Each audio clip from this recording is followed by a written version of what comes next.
of asphalt and earth, 123 miles of fast, comfortable, safe driving. But it's also an enduring monument to men of great vision, to men like John R. Cure. Men, too, like Benjamin Grout, vice chairman of the Massachusetts Turnpike Authority, and Philip Kitfield. Yes, this was their day, May 15, 1957. Mostly, however, that day, the official opening of the Massachusetts East-West Turnpike belonged to William F. Callahan. Callahan, more than any other man, built this great modern road. It was a proud day when, flanked by Governor Foster Ferkalow and former Governor Paul Dever, the ribbon was cut, and the Massachusetts Turnpike officially opened to traffic.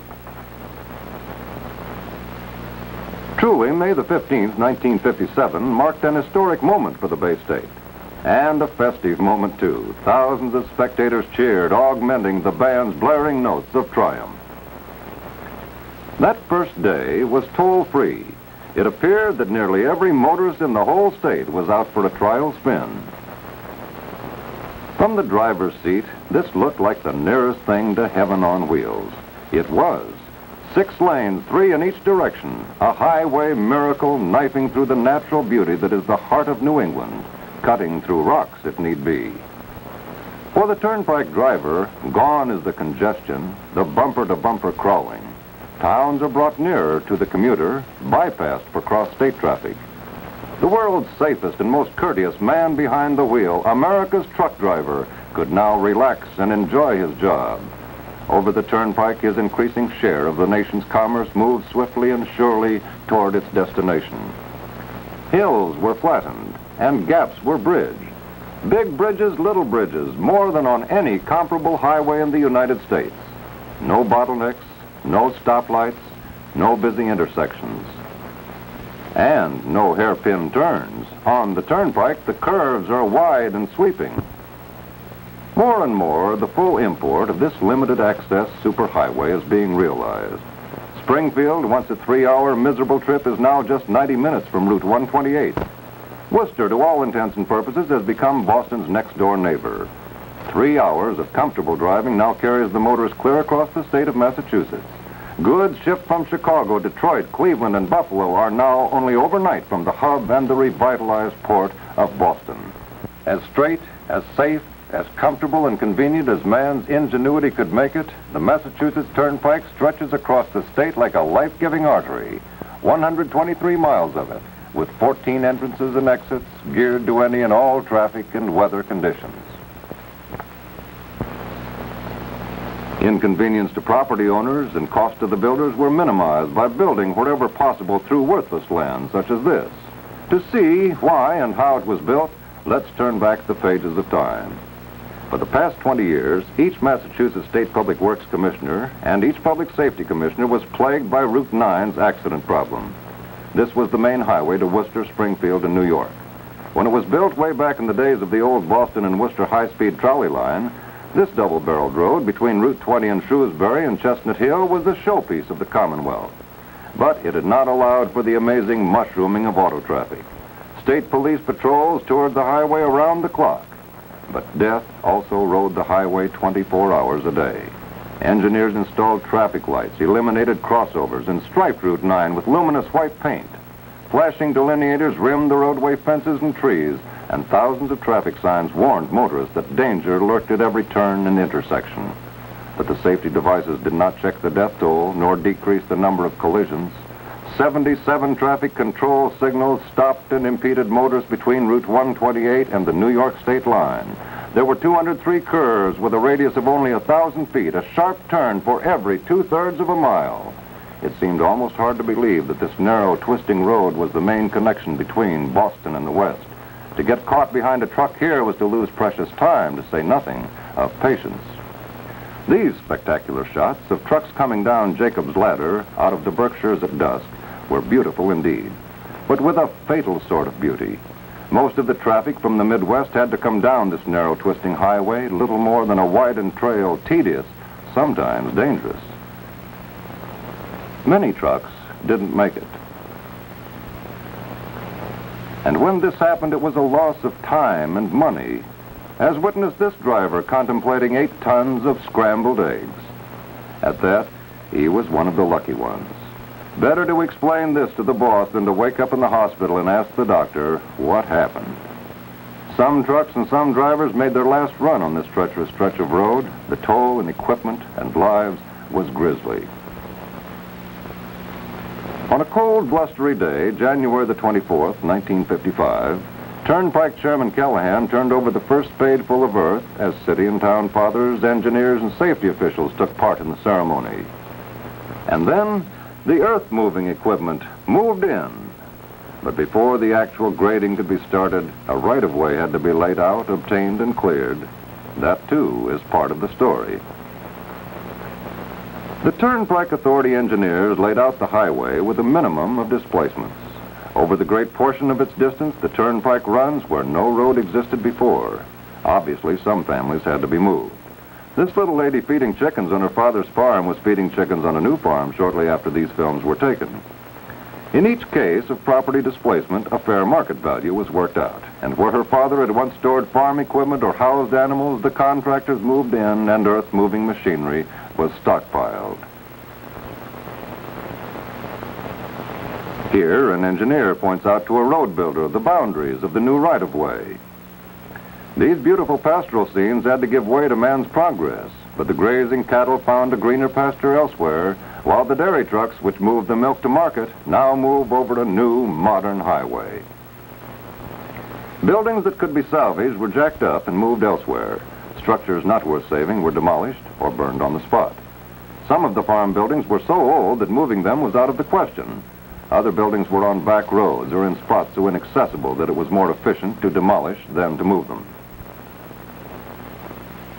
Along with the elimination of buildings along the right-of-way went the big job of clearing out trees. More than 4,000 acres of land were cleared in laying out the right-of-way. In some remote sections of the Commonwealth, the new highway cut through virgin forests. In other places, the road was hacked through acres of brush and scrub growth, none of which offered any possibilities for lumbering. When the trees were felled, they were burned for the most part. Some were salvaged for lumber, but mostly they had little value. Years ago, these felled trees would have been given away for firewood, but both contractors and conservationists discourage this practice today. In the first place, the trees were often in inaccessible spots. Tree experts frowned on moving the wood because, in such wastelands and undeveloped areas, the trees had not been cared for and were disease-ridden. So they were burned. But still, unauthorized scavengers in the woods and in the construction areas gave contractors gray hairs and hiked their insurance rates. Without the might and the versatility of the bulldozers, the job of clearing through the timber and brush would have been impossible. The sheer brute force of these monsters would have awed even a Paul Bunyan. When they backed off, strained on their caterpillar tracks and charged forward, brush and smaller trees were felled like so many matchsticks and either pulverized or pushed to a safe area for burning. A path 500 feet wide had to be cleared and made ready for the road builders along the entire 123-mile length of the proposed toll road. Extra space had to be leveled for concession and maintenance areas and for the interchanges. From the air, this initial work appeared as a spectacular scar from one end of the state to the other.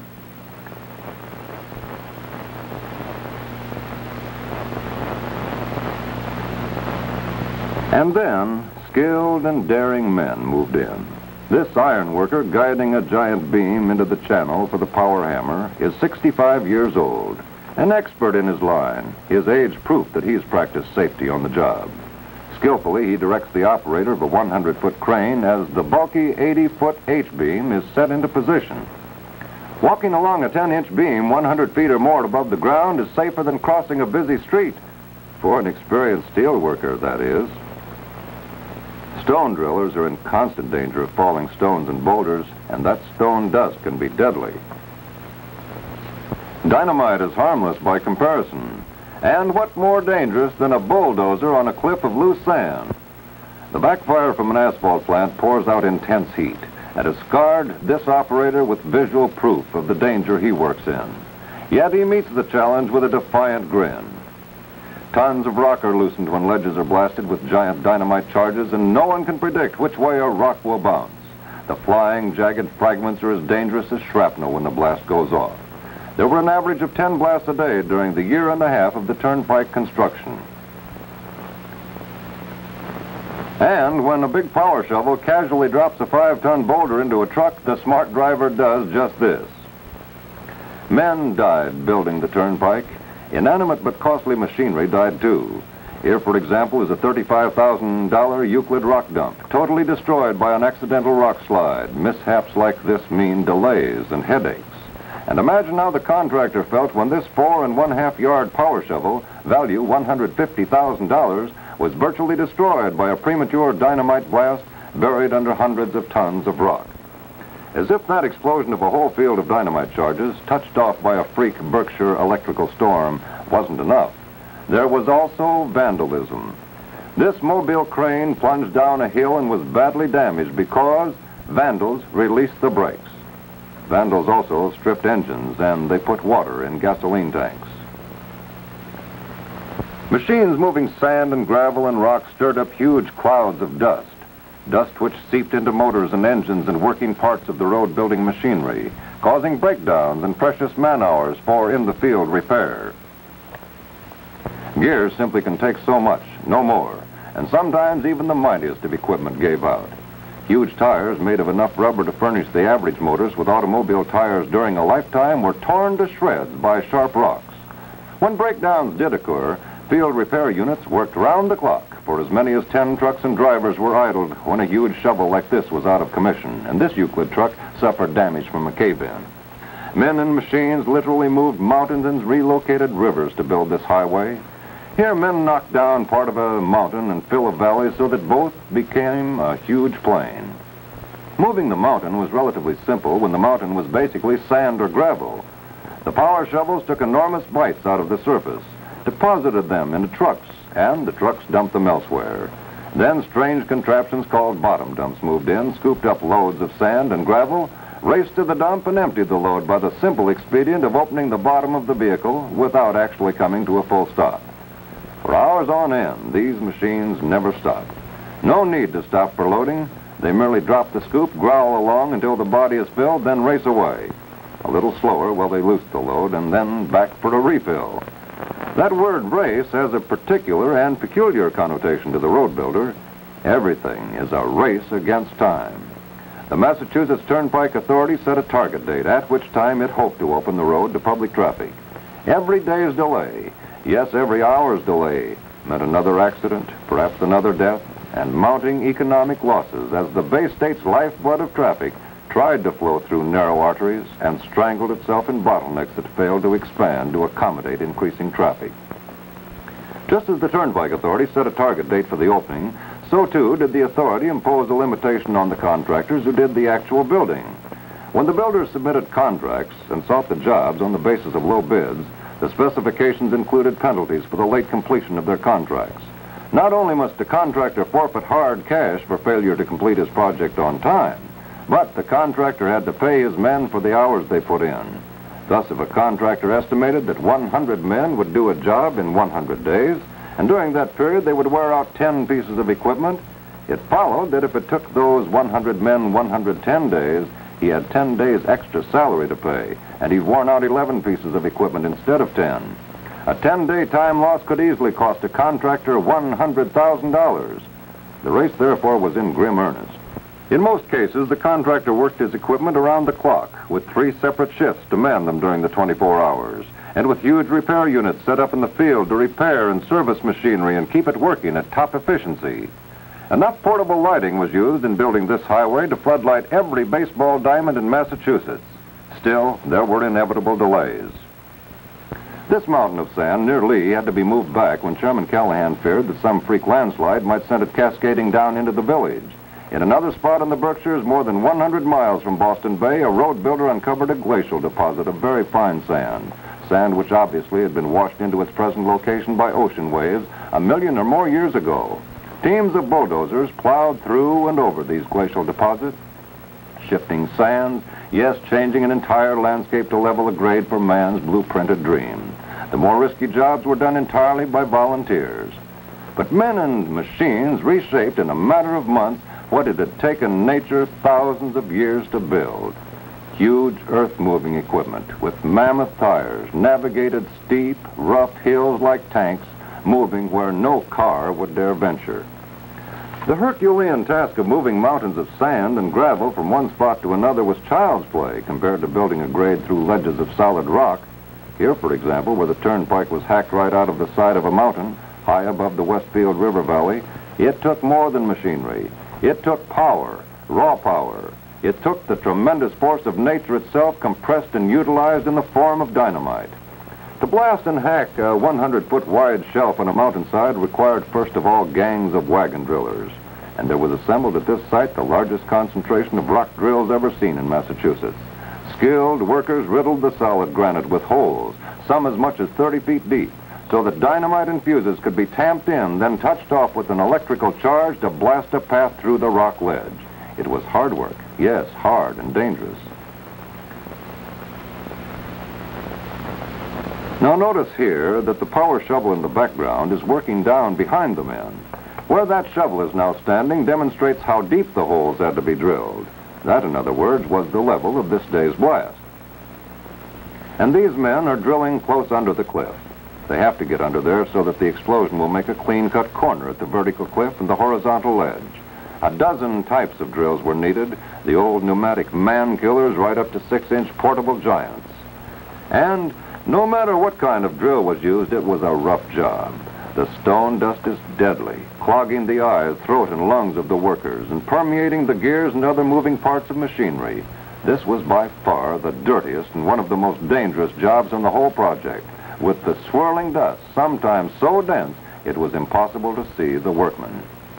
Brawny, hard-working men, these drillers, and when one rock ledge was prepared for the dynamite, they moved on to the next. Huge portable compressors dragged to location by bulldozers supplied the power, compressed air, to operate the many drills. Shown here is the largest type drill used on the entire job. A drill so mighty it can bore a hole through the most solid rock, 6 inches in diameter and 20 feet deep in a single hour. Such a hole will take dynamite sticks 6 inches in diameter and 3 feet long.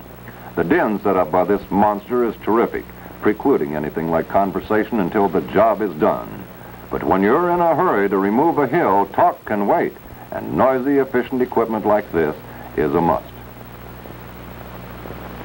Now, when the field has been drilled, the powder men move in, and dynamite takes over where the steel drills have left off. 1 ton of this powerful stuff is the average amount used. The rule of thumb by explosive experts is to use 1 pound of powder for every cubic yard of ledge to be blasted. The powder men take a stick of dynamite out of the box, slice it with a jackknife so that the loose powder will spill out and fill every crevice. The sliced sticks are then dropped into the hole, and one of them wired with a fuse and a dynamite cap. As many as 10 to 15 sticks of dynamite go into every hole, with sometimes as many as 100 to 200 holes drilled in a single blasting area. To ensure an effective explosion of the loose powder, the charge is packed down firmly with long poles. This operation is called tamping. These wooden poles are especially made for this job, with socket fittings on the end so that they may be fastened together with a simple twist when longer lengths are needed. This, too, would appear to be a dangerous job, but the powder men know their business, and there's seldom, if ever, a premature explosion. There was one freak blast during the construction of the Massachusetts Turnpike. A few days after these pictures were made, an entire work crew, 40 of them, barely escaped with their lives when a bolt of lightning accidentally set off an entire charge prematurely. Although the men ducked for cover, one worker was slightly injured, some machinery wrecked. But dynamite accidents are really rare. Only the experts handle the charges, and they're so well trained and so well indoctrinated with respect for the product they handle that the powder work is actually one of the safest categories of road building.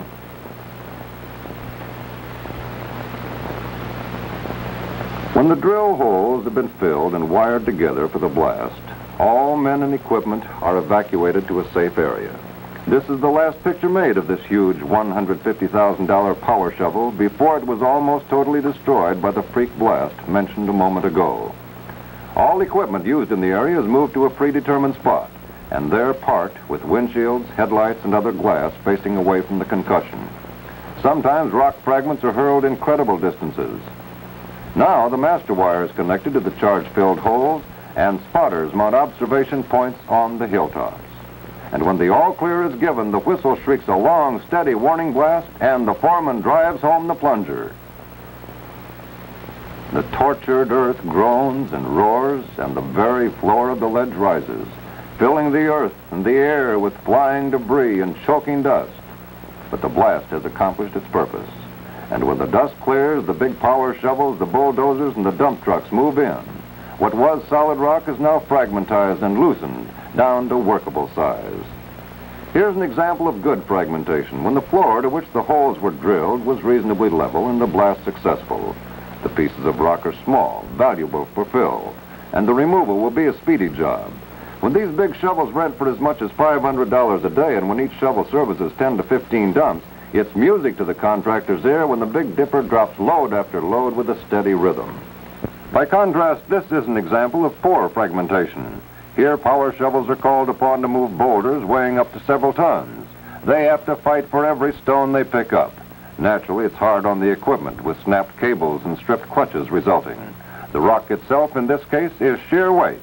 Loading these big boulders into a truck is an art in itself and calls for experience and skill on the part of the shovel operator. Some of the boulders weigh 15 tons, while the truck weighs 18 tons. If the big boulder is deposited even a few inches off center, it can tip the whole truck over.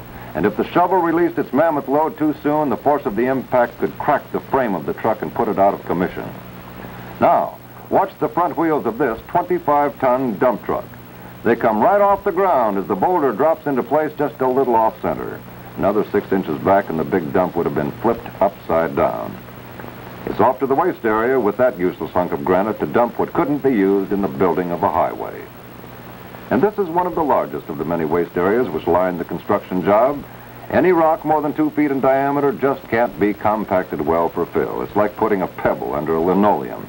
So anything bigger than that wound up here. This operator carefully backs his truck to the top of the waste ravine. It's 200.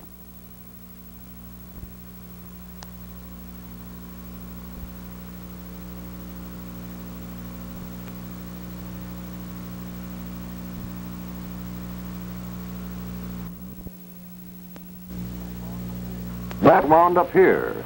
This operator carefully backs his truck to the top of the waste ravine. It's 200 feet down that steep slope, and this is no job for the timid.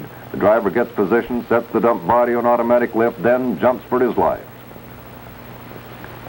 This driver, his truck mired by the weight of the load, looks for a helping hand. Another job for the real workhorse of road construction, the bulldozer. A chain or cable hitched to the truck, and the mighty dozer hauls it back to the work table, ready for another bout with those giant rocks. When a truck actually tumbled to the bottom of the ravine, the intrepid bulldozer operator blazed a trail right down the steep slope, dragging the truck back up with cables. In at least 3 areas on the Massachusetts Turnpike, these rock ledges were so formidable, so deep, or so wide, it took 6 cuts, 6 drilling, blasting, and scooping operations to bring the mountain down to grade. And when the cut was finally completed, here's how it looked. 150 feet below where that truck is driving is where the paved turnpike now runs. This is how the superhighway was built through the mountainous sections of the state, leaving as an end result a finished road which is virtually level. No grade steeper than 3.5%. Material taken from cuts was dumped into the valleys, creating a bridge of rock and fill from one hill to another. There are other exasperating materials along the right-of-way, in addition to rock and gravel, and one thing the construction crews always have to battle is mud. Bogs, quicksands, and bottomless quagmires have provided some of our greatest archaeological finds. Just as this power shovel has become stuck in the mud, so too did prehistoric mammals, dinosaurs, and life long since extinct. And there was no friendly bulldozer around in prehistoric days to haul the monsters out. So the mammals died there. And as the pressures of shifting sands and the pounding of the centuries turned the bogs into solid rocks, the mammals were entombed to await the coming of modern machinery to dig out the bones. Incidentally, the shovel was hauled free, but shortly after our cameraman departed, it slipped right back into the bog and had to be freed again. And it isn't always just the heavy equipment that gets mired. The construction workers' own cars frequently found the footing too soft, but a sturdy Jeep, or the friendly hands of fellow workers, that is, if you got stuck before quitting time, usually served instead of a bulldozer to haul the automobile to solid footing. Sometimes the bog is merely the surface of a shallow basin, and when there was solid footing underneath, the giant Euclids churned right on through while power shovels scooped up the goo and transferred it to a disposal area. Mud and muck represent just another of a contractor's problems. When they were encountered, the mighty Euclid went to work picking up load after load, scraping the area down to a solid base. During the construction, the deep cuts frequently disturbed nature's water table through the gravel drainage areas, causing hundreds of wells to go dry. In one town alone, the authority drilled 1,400 new wells for the town residents, while still another town was provided with a completely new water system at a cost of $100,000. The man who photographed all the scenes you're seeing, Bob Dixon, had his own special problems. Consigned to record on film all phases of the Turnpike's construction, he had to get where he was going the best way he could. Where there were no bridges, he just drove through the streams. Where there were no roads, he managed to navigate over old logging trails. Occasionally, Dixon had to wait until either a dozer or a jeep came along to haul him out of a treacherous spot. He tortured this station wagon into submission while making this film, and it's certainly to be hoped the vehicle never showed up on a used car lot to be sold as a one-owner car formerly driven by a Sunday school teacher. There are a total of 190 bridges on the Massachusetts Turnpike, and wherever a bridge was built, pilings had to be driven into the riverbanks to provide firm support for the bridge abutments. These bridges will never settle because Commissioner Callahan had engineers present at every foundation job to be sure that enough pilings were driven to make them safe. Some of the 190 bridges were, of course, minor structures, just to carry traffic across small streams. Others, tremendous stretches of girded steel to carry the turnpike across rivers, railroads, valleys, or other highways. But like all the other obstacles which were encountered by the Turnpike Authority, where bridges were needed, they were built. In this particular area, the engineers estimated that solid bottom was down 80 feet. So long H-beams were driven deep by the power hammers. Scores, sometimes hundreds of pilings were sunk under each bridge, depending on its size. Time after time after time, the one-ton hammer came smashing down on the top of the piling. Deeper and deeper it would sink to provide the solid base which was needed. When the beam no longer can be driven 1 foot by a total of 160 of these crushing blows, the engineers say it has reached what they call the point of refusal. Then and only then the beam is cut off at the surface level and the abutment itself is built on top of the pilings. Actually, the highest bridge abutments for the Westfield River were fairly simple. Since the mountains on both sides of the river were of solid rock, bulldozers had only to strip off the trees and overburden. For there, ready-made by nature, was a firm rock base on which to build the steel-reinforced concrete abutments. This bridge contains the longest span along the entire turnpike, a spidery steel frame which stretches from Mount Tecoya on the Westfield side across to Mount Russell. With 6 full lanes, 3 each way, this engineering masterpiece spans not only the Westfield River, but also the main line of the Boston and Albany Railroad and Route 20.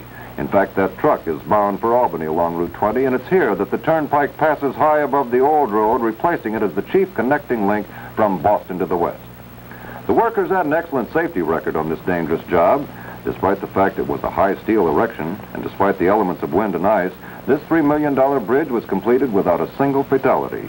Some of this remarkable safety record might be attributed to the fact that many Mohawk Indians were employed as steel workers, for they've achieved a reputation for an uncanny sense of balance. For this reason, any steel company will hire a Mohawk brave just as soon as he comes of age. Many steel workers are migratory, moving from bridge site to bridge site, leaving a network of steel behind them. Here's how the unfinished span appeared, as viewed from the base of the bridge's center abutment. 180 feet from the river to the level of the turnpike, a height equivalent to that of an 18-story building.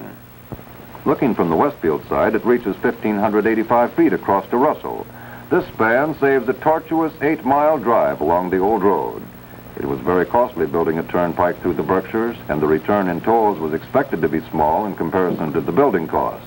But the work had to be done so the Massachusetts Turnpike would connect with the New York Thruway and the superhighways in the northern part of the country. Of the other 189 bridges built along the 123 miles of the Turnpike, 5 crossed large rivers in the Bay State, while others crossed town roads, railroads, state highways, or wherever any access was cut off by the superhighway. About the same size as the Westfield Bridge was the structure spanning the Connecticut River at West Springfield. All of the bridges were built with an eye to future expansion and planning of cities and towns along the Turnpike, and to tie in with any plans which might be undertaken by the federal flood control program. A steel strike threatened to delay the bridge building and highway completion, But Chairman Callahan knew that negotiations were scheduled for the steel industry, and long before the walkout actually got underway, he had contracted for the steel which would be needed.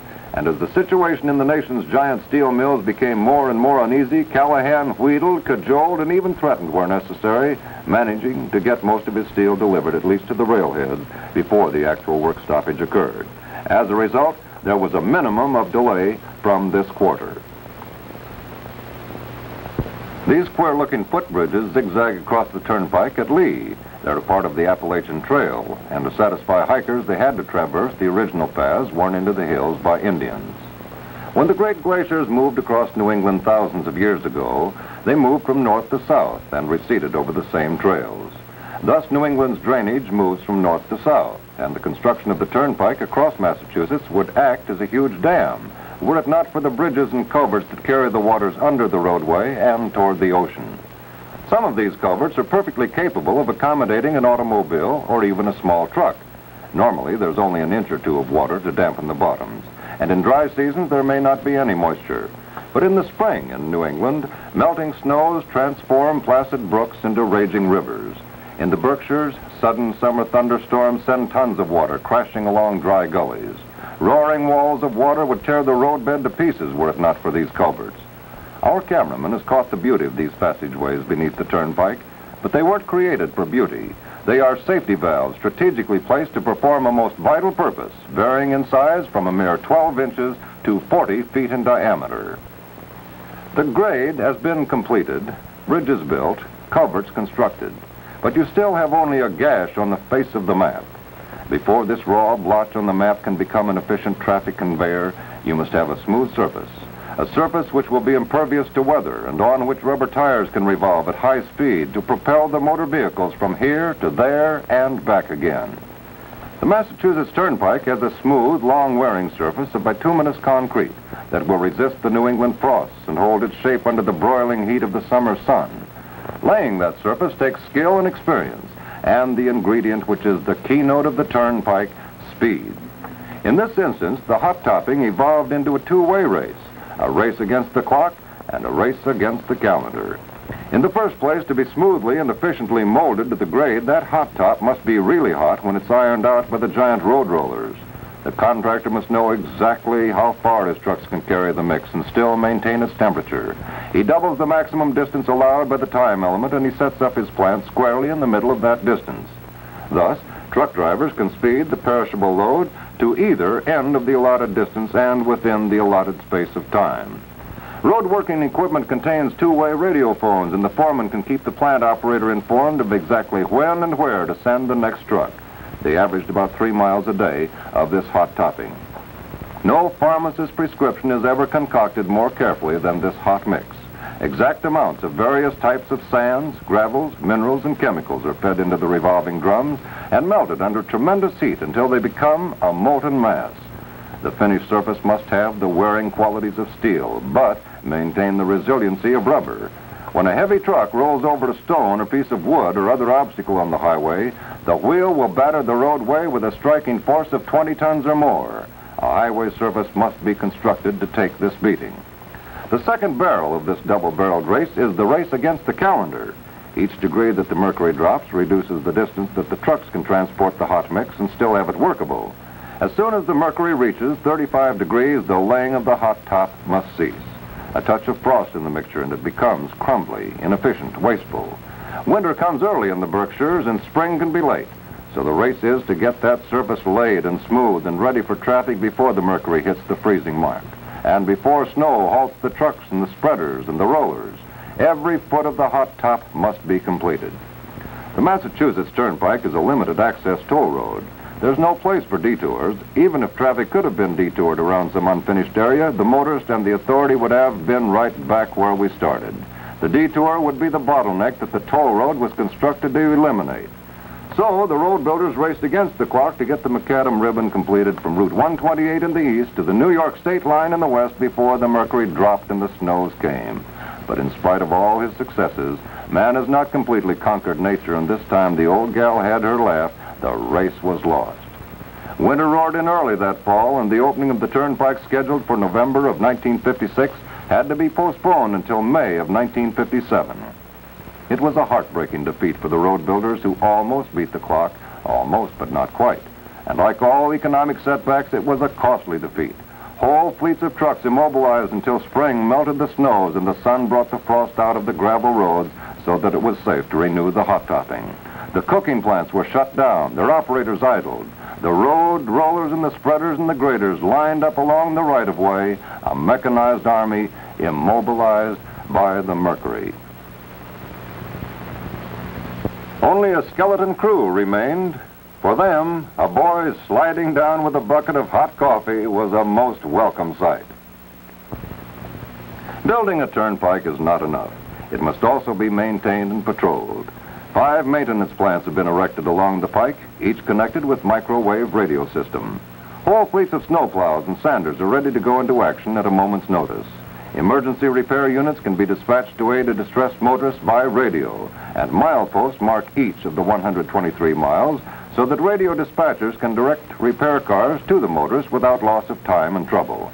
There's a basic 60-mile speed limit on the pike, which is reduced when bad weather conditions dictate.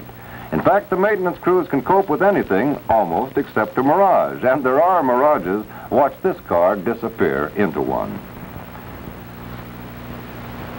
For the comfort and convenience of the motoring public, a series of restaurants and gas stations dot the pike at regular intervals. All told, there are 9 service stations along the entire length of the toll road. 8 of these are built in conjunction with the restaurant, making it possible to have a bite to eat while getting gas and oil or repairs for the car. 3 major oil companies have the gas station concessions, while the restaurants are leased to Howard Johnson's, and all are open around the clock, 24 hours a day. While the speed limit on this expressway is extremely liberal for New England, 60 miles an hour except when posted otherwise at the toll gates, there are those who will exceed it. For these, or for protection from such as these, the Turnpike is continuously patrolled by Massachusetts State Police. 3 state police barracks are located on the Turnpike, and these barracks are connected with the patrol cars, with the Turnpike maintenance depots, and with the emergency repair cars by radio. The general public may be unaware of it, but the Massachusetts Turnpike is the main evacuation route from Boston to the west in the event of a disaster which necessitates exodus from the metropolitan area. Some seers peering into the future predicted that there could not be a boom along the Turnpike, as has occurred along Route 128, with hundreds of millions of dollars going into new industries, businesses, and homes. But the evidence appears to belie this. At Natick, the Carling Brewing Company has built this beautiful new plant. The Ford Motor Company, which of course has a tremendous assembly plant in Somerville, finds it simpler to service its parts from this new modern warehouse, also in Natick and located in the same industrial community on Speen Street. Another member of this expanding community is the New England distributing warehouse of a popular premium plan, the S&H Green Stamp Plan.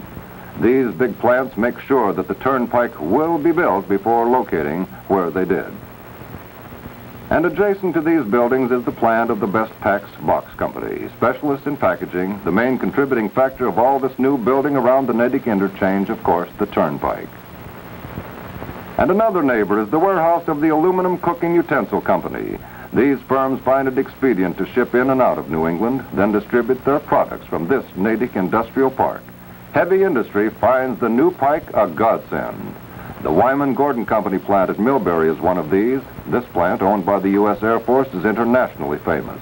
It houses the largest manufacturing press in the whole world, capable of stamping out a complete airplane wing or fuselage. Located between Worcester and the Turnpike, just a few minutes from the Millbury interchange, Wyman Gordon employs thousands. Hundreds more are employed by the Fruhoff Trailer Company plant, located at Westfield.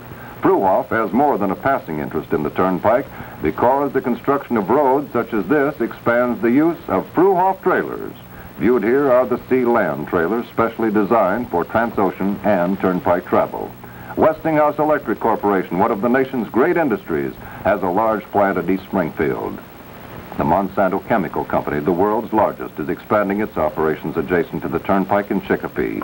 Here we view it from the front as seen from across the Turnpike, a sprawling industrial giant manufacturing products which find their way into the far reaches of the world.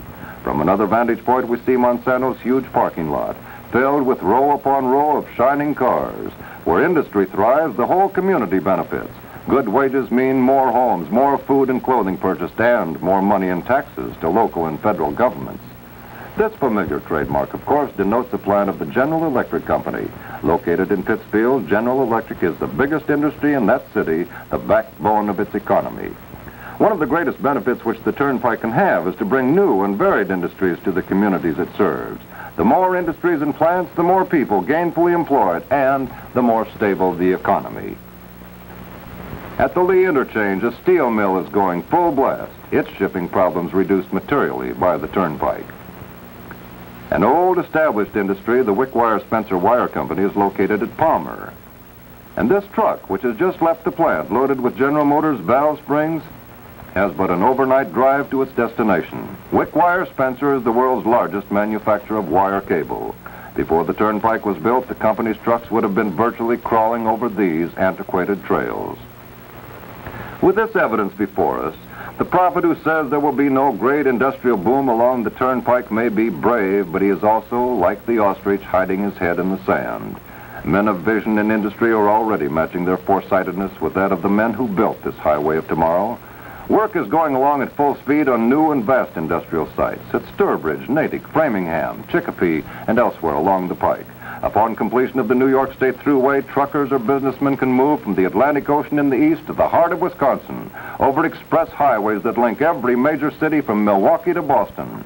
And when the Turnpike is extended into the city of Boston proper, the St. Lawrence Seaway will no longer pose a dire threat to the port of Boston and to New England commerce. So there it is, the great new Massachusetts Turnpike, in every sense an artery, carrying the very lifeblood of commerce from the industrial heart of New England to the breadbasket of the nation, and bringing to our historic state an upsurge of products, tourists, dollars, and investment. Massachusetts has taken another important step forward, and to those responsible for the Turnpike's building, we say, hats off.